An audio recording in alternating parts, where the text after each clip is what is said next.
of their rival as well. So the Trumps might be even influencing that particular market as well. But I just didn't know if your kids, since you work with a lot of kids, were involved in this kind of betting kind of situation. So you are talking about betting. Yeah, Poly Market is a political.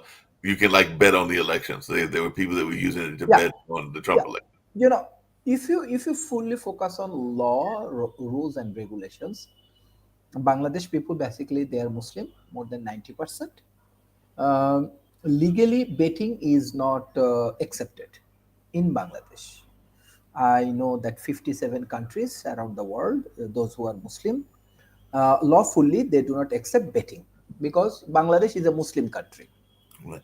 But because of social media and other things, I never involved with betting. I do not believe this kind of process. Uh, but what I see in social media, maybe many people active in this betting because I see for cricket, for politics, or what you discuss other sectors, many people actually get involved in these things. Uh, Another things like that cricket is very popular in South Asia, Yes. in Bangladesh, in India, Pakistan, and Sri Lanka.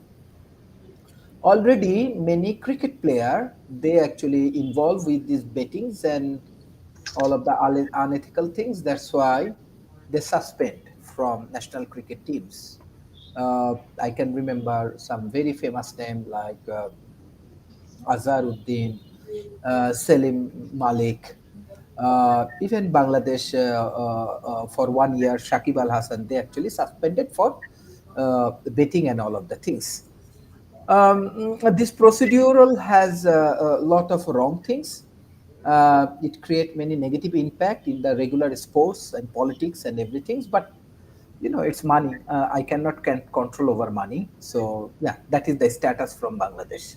I appreciate that and everything. Hey, Sasha, I was watching yesterday. I was telling them on 60 Minutes, they reported on the founder of Polymarket. So I was wondering, do you ever use Polymarket either for your chess or investments or anything like that? Because apparently the founder, who is a young gentleman, was saying that his prediction model was showing that Trump was going to win and that Trump would win by pretty much what he won by and everything like that. But I was just wondering your take on this polymarket betting and whether you ever use it. I think Nick uses it on occasion, and I know I'm pretty sure Shaquille used it in the past. But I was just wondering your take on this polymarket. Sometimes I look at it more for curiosity rather than make any bets or predictions seriously or so on. But for curiosity reasons, yeah, it's quite interesting. Sometimes it shows me some figures that you can apply, but to your betting or your buying stocks or something like this. But based on many other factors, you can reinforce it. So you can see now that their model also sort of geared into it. But to me, it never plays a decisive role in what I'm doing. Because I think one of the things that they were saying was one of the polymarket bets was whether the war would end this particular, meaning the war in Ukraine, this particular year, which means it would end this month and everything like that. So I just wanted your take on what's going on right now, because apparently Trump is still negotiating with Putin and trying to get the war to end. And I think he's also bringing Zelensky into stuff as well. So is the war going to end this particular uh, month, which is December, the last month in 2025, or is it going to keep going until 26 and maybe well into 27? Before I answer that question, I would like you to better understand what it's all negotiations are about. Right. There is nothing about Ukraine or the peace deal. It's nothing about that at all. It's more about Trump and his family and friends being involved with Putin and his friends to do multi-billion or trillion dollars deals to develop the rare earth metals and Arctic oil and gas resources and all other catamania. And they need Ukraine and its peace deal as a legitimate cover so they could do privately, not through U.S. Congress or U.S. Organs, but privately to do all these giant deals, and publicly to U.S. Congress, etc., Senate, and whoever else. They will be showing, okay, look at, there is a peace. We've done the peace. Now, what Russia is doing, extremely clever thing. What they're saying is to Trump and his people, look, stop looking at us as aggressor. We are not. We are trying to help Ukraine. And as a result of these commercial projects, Ukraine will be totally rebuilt. It will be the fastest growing economy in the world. And Russia will not only help doing that, but it will guarantee that there will never be another war in Ukraine. This circus, that's what's going on. It's not peace negotiations. You should call it something else, but it's not a peace negotiation. Yeah, I hear you, and I definitely can agree with you on that and everything. I see Jacoby has joined us. Jacoby, are you going to go out and about today? Because I got a text alert that I think this was yesterday on Facebook, that ICE and CBP are going to be back in our lovely area of the Triangle, I think today and for the next several days. So they already were here like right before Thanksgiving, and it looks like they're going to be making a return trip to our lovely area and everything like that. So I thought they had done enough damage when they came the last time, but that's just my personal opinion. But I was wondering, are you going to be out and about, and did you get a similar alert? Because I know that certain groups have been letting folks know when they heard that people were going to be coming back. Yeah, I saw the alerts. I saw all the stuff. The one. I mean, yeah, it's ridiculous. Again, this is authoritarian. This is intimidation. That's all it is. And yeah, I'm glad Sasha got in to talk about the sale of Ukraine from Trump to Putin. That's what that's basically going to be. Oh, but yeah, this administration is trash. Extremely trash. Yeah. I don't know if did you talk about the polls yet? Did Rick point that out, that he's down to what, 36%, I think, on the polls now? In Gallup, yeah, in the Gallup poll, he's down to 36, which is a low for his second term. His first term, he got down to 34 after January 6th. So, we'll see. Because I saw today somebody was talking about how by January 6th, he was already not a president. He was still sitting there officially, but he already lost election, and it was just a few days after which he would be dismissed. Now, the Trump's presidency is the lowest point in almost 250 years American history. Yeah, he's the worst president we've ever. Now, by far. Normally, every 18 months or so, an American university will send a survey out to hundreds of presidential historians across the country. And in the 5 surveys that have been taken since Trump was first elected, he's come in dead last among all presidents twice, and then it was in the bottom 3 in the other 3 surveys. But no survey has happened in the past couple of years, and you have to figure, because the survey would come back, and any historian who wouldn't be terrified of not being, being deported would come back and say, yeah, he's even worse now. He's by far the worst president in history. But this hasn't happened because you have to figure that every university is terrified of Trump taking away all their government funds if they came out with such a survey.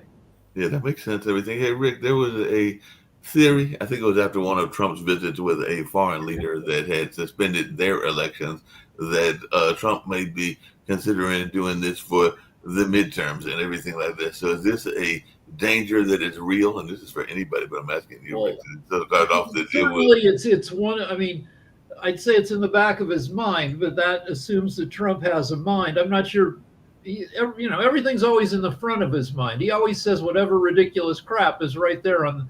But I'm sure that he's got that he and his people are looking at conditions and seeing if they can gin up enough turmoil in enough cities to declare martial law and a national emergency that requires the elections to be suspended.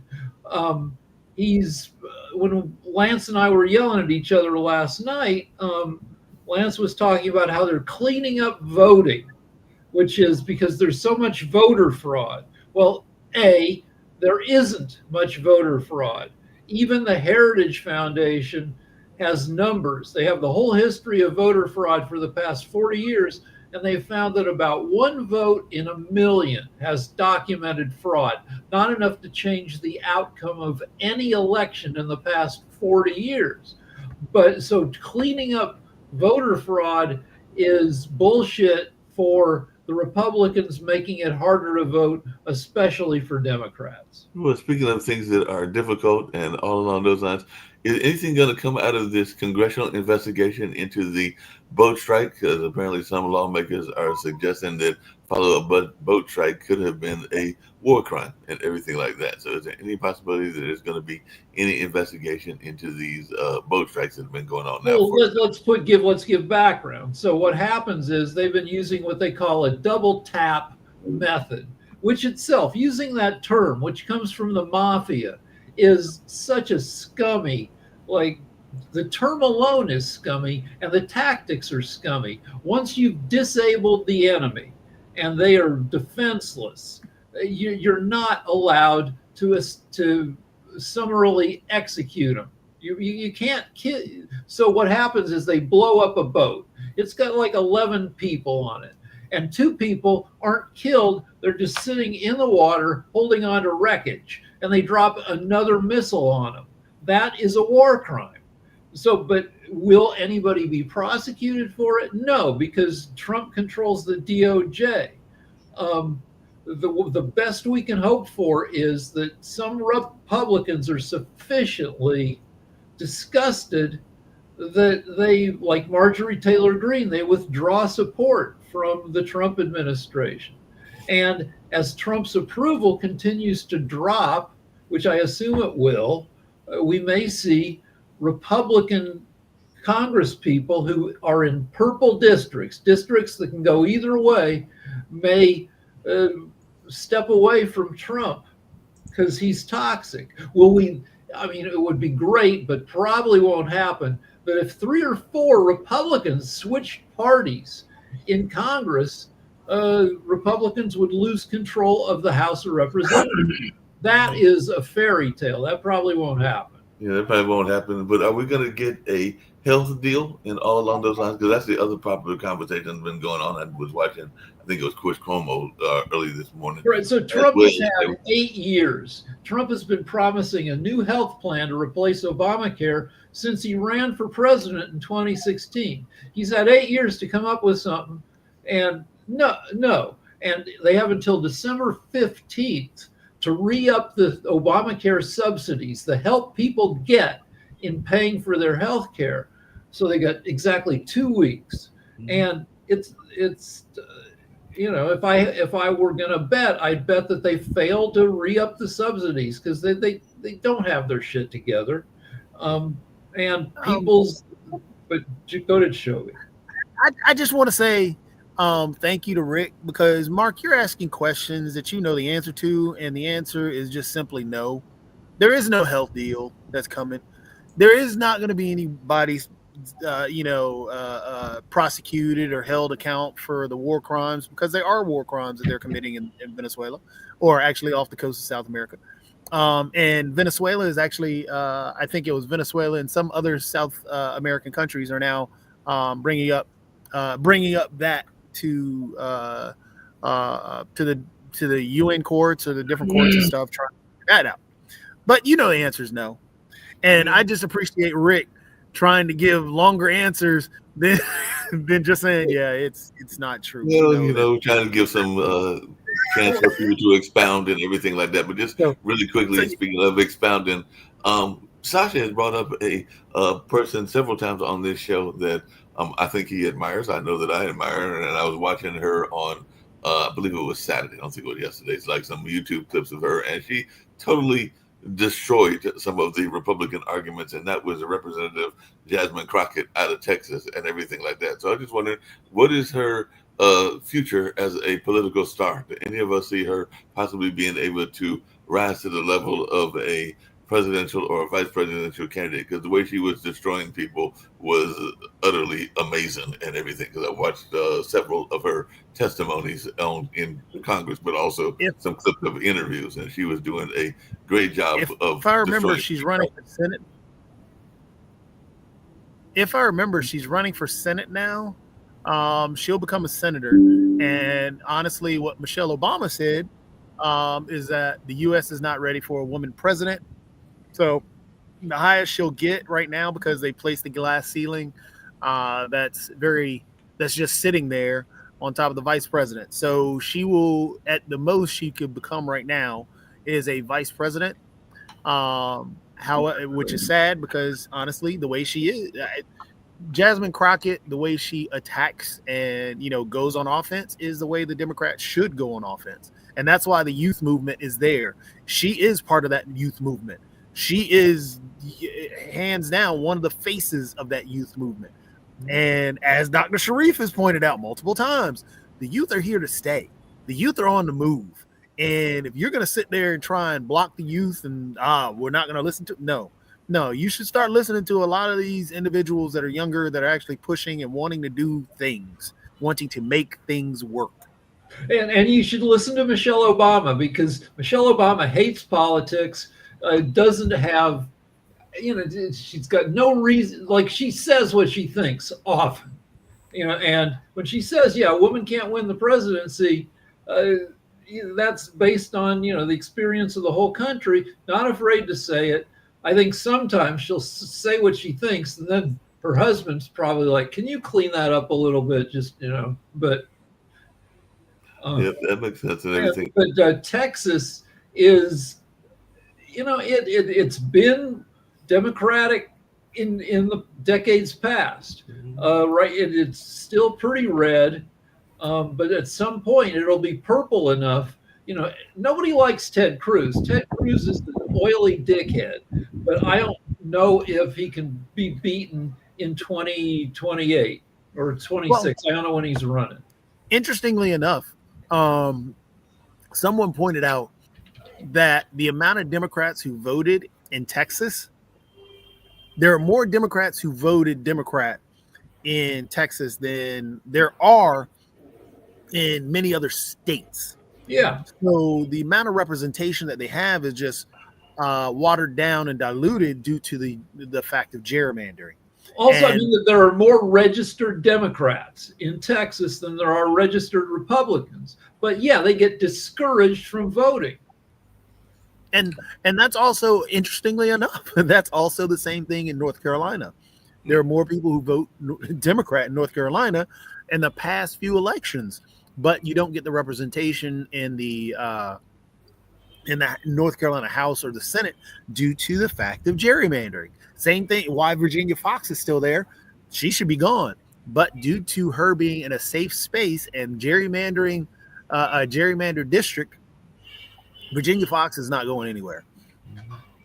So I just looked up Ted Cruz's approval within the state of Texas. And the latest survey results are from August, which shows him at his lowest ever approval and highest ever disapproval. 50% disapprove, 35% approve, 14% don't know who the heck Ted Cruz is. Well, the one thing I can say about Ted Cruz that surprises people is that, because I remember that a friend of mine does a Black Business Expo, and he had another friend that was in Texas that apparently he is smart enough to know who to reach out to. So he reached out to some people that I know were business leaders in the African American community there in Texas, which has helped him win some support that he probably wasn't expecting to get and everything. So he is a cagey politician. I'll just put it that way. Yeah, no, he's a smart guy. He knows what the right thing to do is. He doesn't usually do the right thing, but there's a chance in the next year or so. Is he up in 26 for reelection? There's a chance that if Trump's approval drops enough, that Ted Cruz would see some kind of writing on the wall and would disavow Trump to try to pick up some centrist votes in Texas.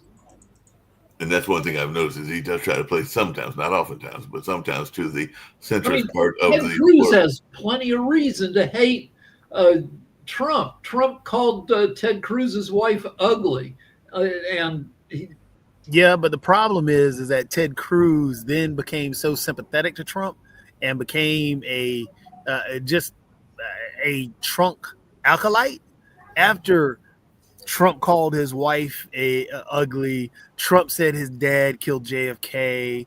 All this other stuff. So Ted Cruz's name is just gone. Yeah, that makes sense. Everything.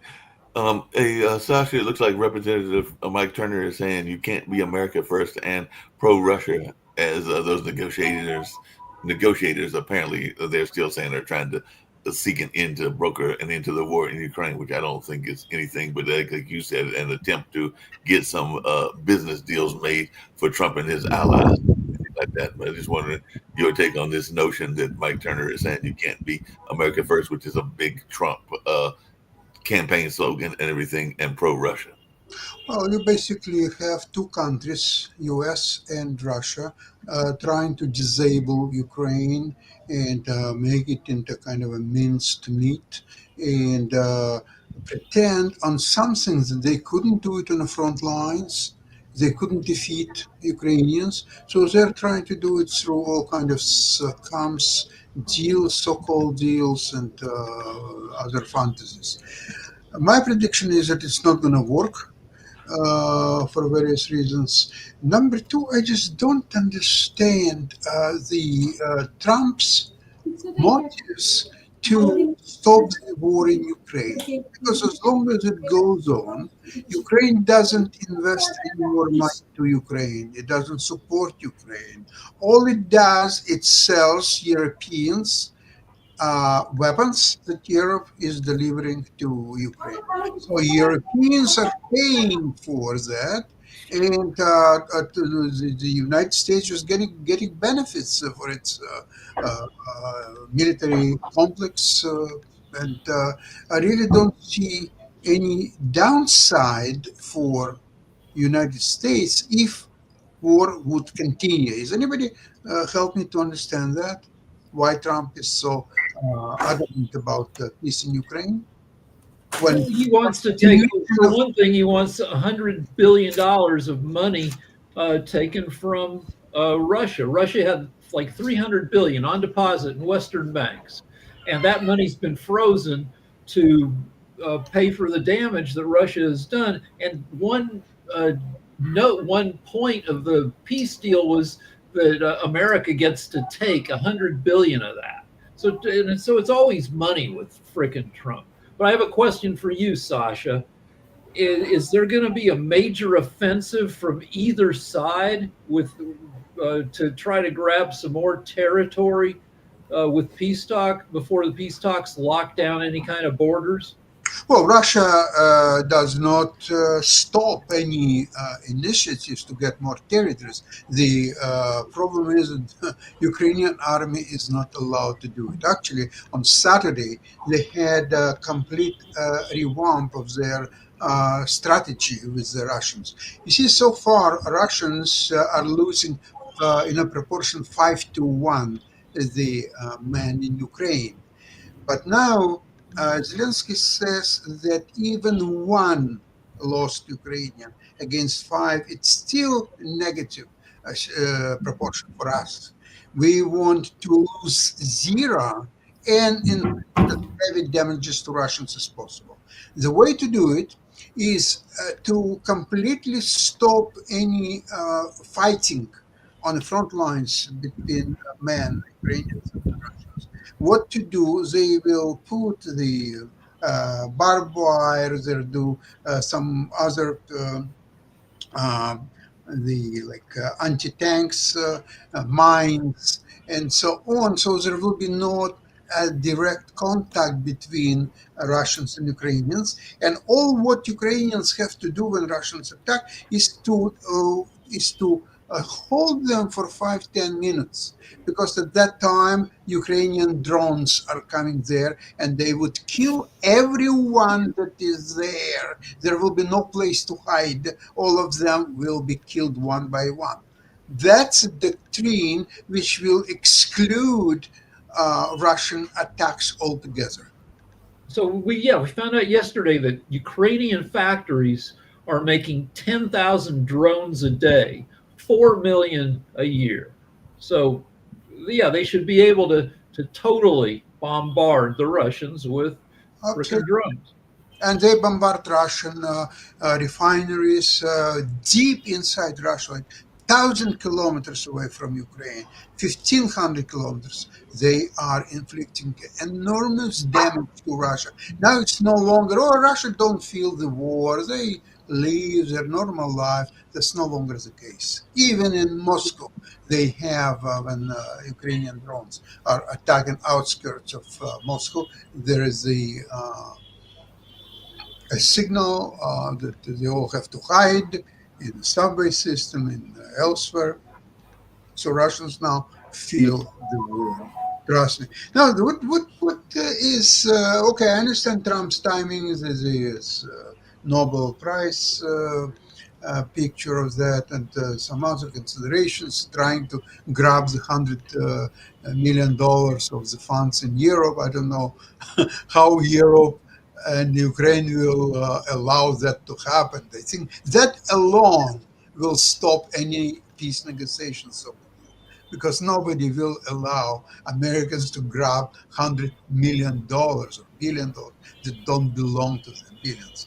But what I don't understand is why Ukrainians even allow these negotiations when U.S. is threatening and stops from time to time supplying the intelligence to Ukrainians, or actually the last bombardments happened only because Ukraine didn't have intelligence from United States.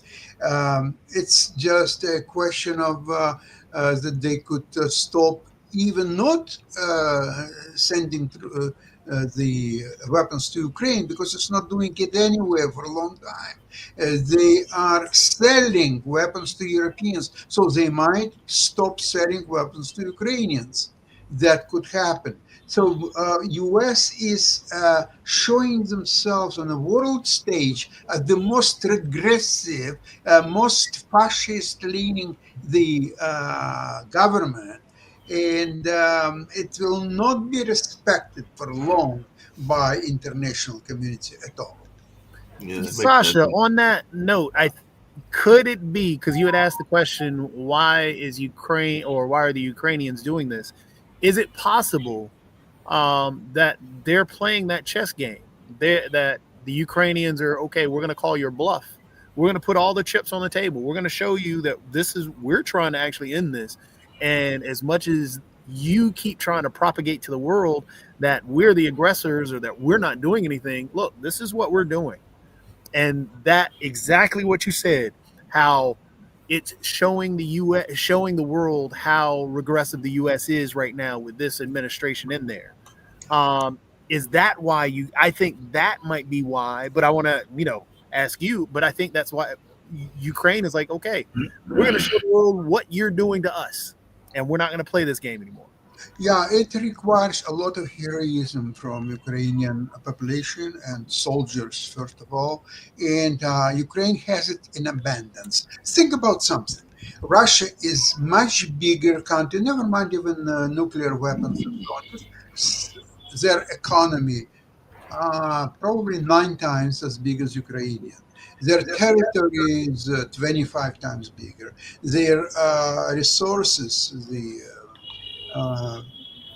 number of men that potentially could be brought to the front lines is enormous. It's 5 times bigger than Ukrainians. So how could Ukraine resist for almost 4 years to Russian assault? That's incredible, because by any loss of the war, okay, this is plus Russia has bigger territory. This is another class, more maneuverable. This is economy is much bigger than Ukrainians. So that alone, there is nothing more to discuss. That three factors alone should have bring Ukraine on its knees 2 years ago, maybe 3 years ago, maybe right away. In 2 days after the beginning of the war, but it didn't happen in 4 years. Why? Because Russia's economy has major flaws. It's based on the natural resources like oil and gas, and because of various factors, the embargoes, the lower prices, and so on, this factor of Russian economy is bringing it down all the way. The mobilized Russian army, the people who started the war, the Russian army in 2022, they no longer among us. All of them were already killed long time ago. The new troops that are coming, they have no experience.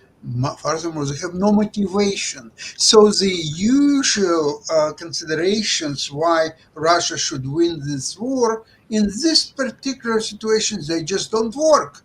So a lot of Western observers and analysts are saying that, well, Russia is much bigger, much stronger, it has more men, it has this and that, so therefore let's get a peace. But what's happened on the front lines? On the front lines, Russian cannot make even 100 meters advance in any directions. They're being killed by Ukrainians, by drones, by anything. They are having enormous losses on the front lines. This is the reason why Putin wouldn't just go and take the rest of the Donbass long time ago. Oh, he can't. He's trying, but he can't. So US wants to give Putin something that he cannot win on the front lines, but it will be given.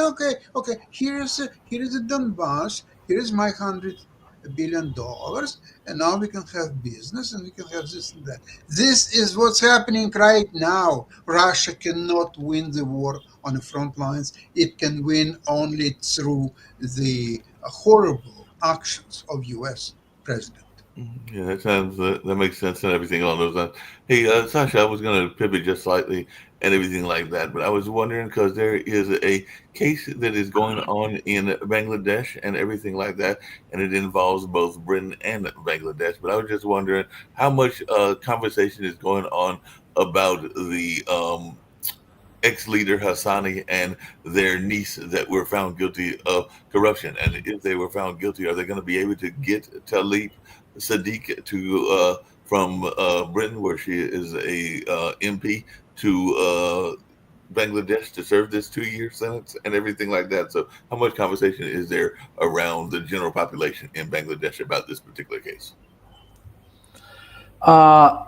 You have to explain me again, like what you are looking for about the Bangladesh information. So, I mean, like I was trying to figure out how much news coverage is that getting in Bangladesh. I know that we know about it just because of the BBC and everything like that, but the corruption case, is it getting a lot of attention in the local press? And if so, what are they saying in the local press?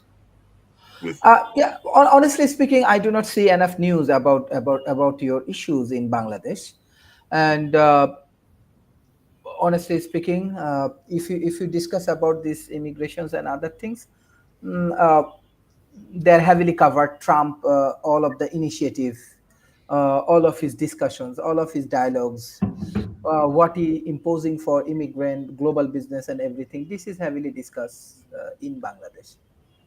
Yeah, thank you. So not as much on the local stuff that's going on, that like this particular case and everything. Hey, Rick, just really quickly, because I know that his relative was a controversial figure and everything like that, but it looks like Marcos is in trouble, the younger Marcos, and the thousands are wanting him to be out of office, and this is all over a fraud scandal. So what are you hearing, if anything, about this particular protest? I don't know. I don't. I mean, it's hard to get those guys out of office. Frickin' Netanyahu is asking to be part. Netanyahu's been on trial for 6-7 years for fraud and corruption charges in Israel, and now he's asking all the charges to be thrown out. So is that going to? I mean, once somebody has power, it's hard to push them out. Yeah, and that's what it seems like they're doing. Trump, he's doing it because Trump just pardoned the Honduran president who got tried for drug trafficking in the U.S. So, you know, he's trying to beg since, you know, Trump's trying to protect all of his buddies. And I mean, it's kind of a political rule that no matter how bad the leader is, like at least 20% of the country will support the leader because they're the leader. They don't pay much attention, and they just reflexively say, well, yeah, there must be a reason they're in charge. And if I remember correctly, correct me if I'm wrong, Toby and Rick, but I think even the current Marcos was a supporter of Trump, and there's also this notion that he's going to return stolen funds, because apparently that's what the folks in the Philippines want. And I mean, if that was the case, we might have some funds that we want returned from Trump and everything along those lines. But am I not correct in thinking that? Because I know the old Marcos was a friend of America and everything, but I think that this one is supposed to be like a Trump backer and everything like that. Sure. I mean, yeah, the old Marcos's wife was at least as interesting as Marcos, because they found out she'd been spending, you know, tens of millions of bucks on stuff. She had a collection of, I don't know, like 1,000 pairs of shoes. She was gossip fodder 30, 40 years ago. Well, yeah, totally. Folks would have It doesn't matter. Unless Trump is getting money out of it, he's not going to do nothing. He's not going to do anything unless the Trump or the Trump family gets money. That's just the way it is. He didn't care about anything else. And apparently people are playing to that. That's the other thing that I mentioned earlier in this story, even when I was talking about Polymarket and everything. I think that was before you got here, Jacoby. But the competitor of Polymarket and everything, both of them have Donald Trump Jr. on their board and everything like that. And part of that was their way of, I guess, having some influence into the White House, because they now got Donald Jr. sitting on their board and everything like that. On the board for being president eventually. And 30% of the country will vote for him. And, you know, he's automatically a contender, even though he's shown no track record of knowledge or achievement in his life. He has been, like, he's prohibited from operating a charity for stealing from a kid's cancer charity. Won't matter. He's got 30% of the vote. If he can get another, say, 15% of the vote, he could possibly become president in 2032. It could be like the Bushes, where you got the son following in the father's footsteps and everything like that. The only thing I don't think the sons have the it factor that whatever has gravitated people towards Trump. So I think that they'll see the name, but because they've been ridiculed so badly in the media, and basically the way that things are going for their father, and that it factor is disappearing, because I think one of the things that cracked it was the Epstein files, which still haven't been released, even though it's not in the news anymore. Still haven't been released, but I think that cracked a lot of people, and MAGA is a little bit wary now. So I don't think the Suns have a chance. They may not have a chance.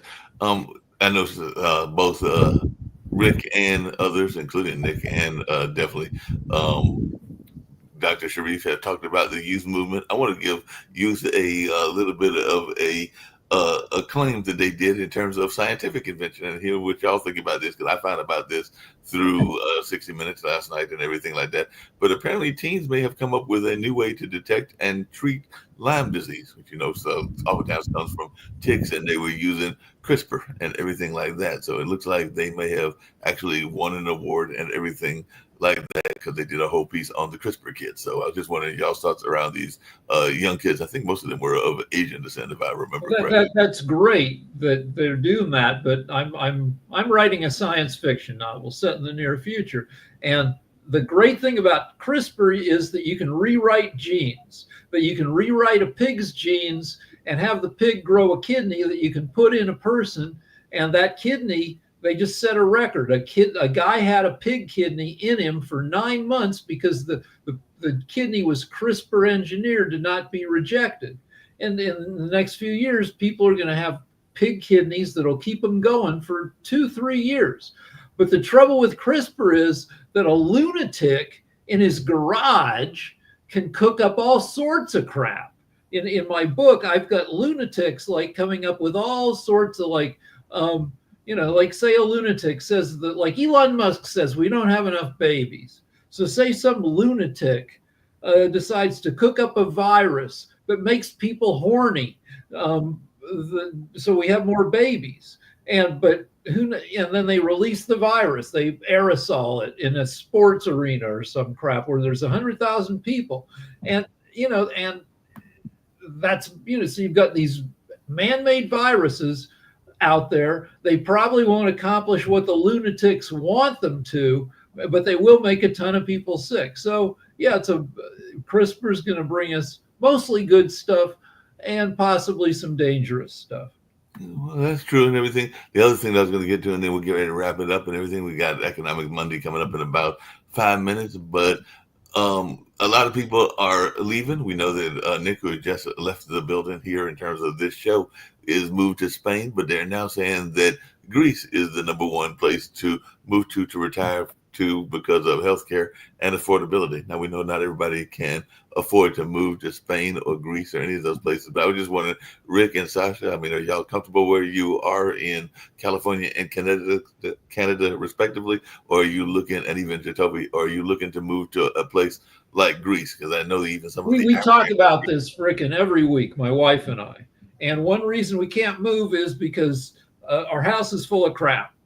Mostly my stuff. My wife throws stuff away. I keep stuff. And my wife's like, well, never, because before we rent out the house, you got to Marie Kondo the heck out of it. So, if you're going to let other people live in there.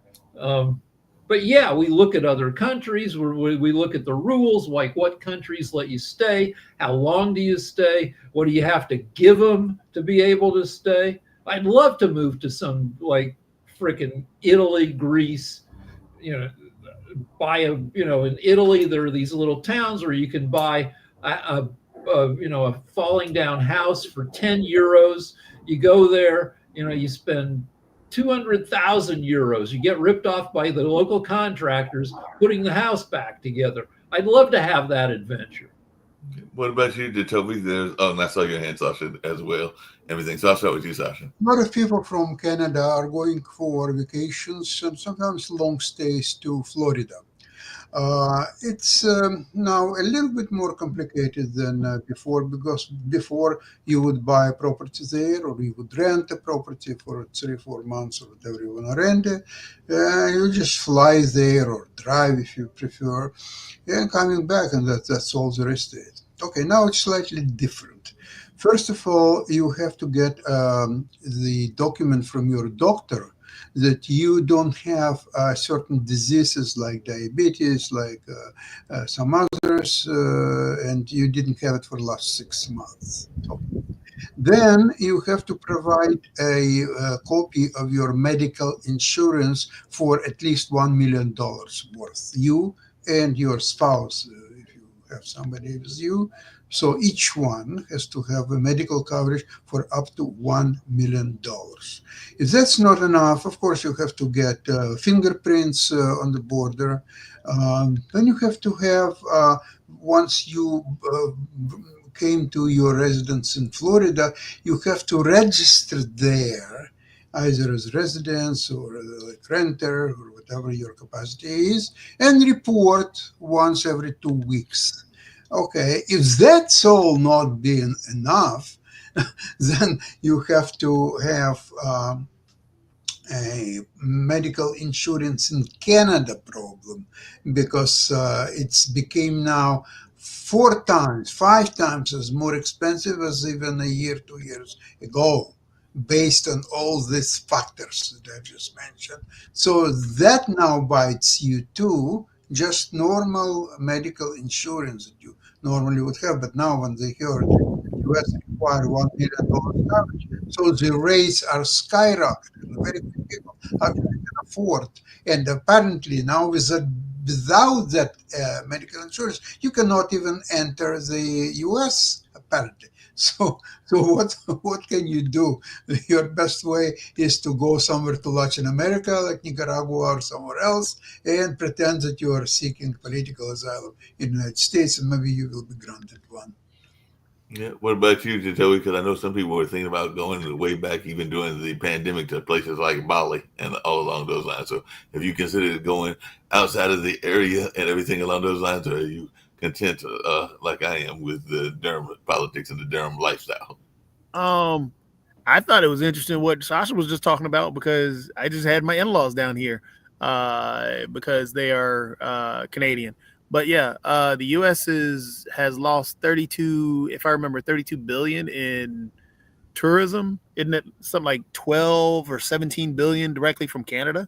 So tourism is down. All this other stuff is down. It's just, we're in a bad position. Am I leaving? I mean, if I had the money, like Nick, to be able to just hop around to where I wanted to because I had the cash to be able to go, sure, I may do something. But Durham seems like a pretty sweet place to live. One of Lance's art students is moving to. You're in the middle of this research triangle. You know, North Carolina, as I put it yesterday, isn't just a bunch of yokels on their front porch with a bottle of moonshine. You guys are a cool place to live. I mean, truthfully, every place, there's great places everywhere. I mean, from California to, the Raleigh-Durham area is great. Cary is one of the richest areas in the country because of the technology that's there. RTP still has some, it's a baby Silicon Valley. You still have places in Texas. But the politics of it the politics of particular states and areas, and even actually as a nation right now, put a hamper on a lot of things. But you know, I would say that it, like a place like Austin, a blue city in a red state, is probably pretty exciting. It's a full of arts and stuff. People are probably pretty riled up from living in a state that is fighting with them. But like Raleigh-Durham, I bet you guys must have a ton of greenery. I bet you it's really green and nice where you guys are. There's lots of greenery, and there's a lot of what you were just talking about, activists that are, because Durham is definitely very blue in what is now becoming more of a red state and everything like that. So there's definitely a lot of activists here and everything like that. It's becoming more of a red state due to gerrymandering. Right, exactly. Not due to the fact of, because more people are becoming conservative. No, this is one of the most gerrymandered states because the Republican Party took over, had a supermajority in the House and the Senate. So therefore, they redrew the lines. They took a lot of power away from the actual governor.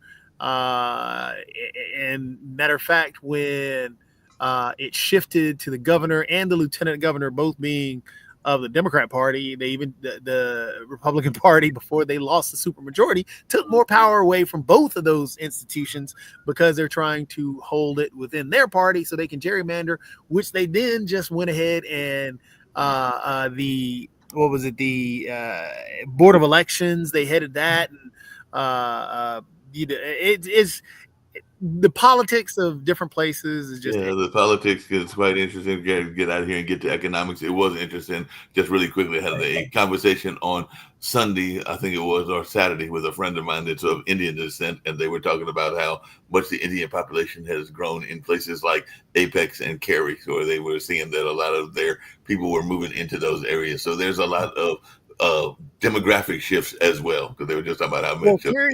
Cary, RTP, Morrisville, Apex, that's all where a lot of the technology companies have gone. Right. And a lot of the technology companies have individuals from Indian descent and also Asian descent and so on and so forth.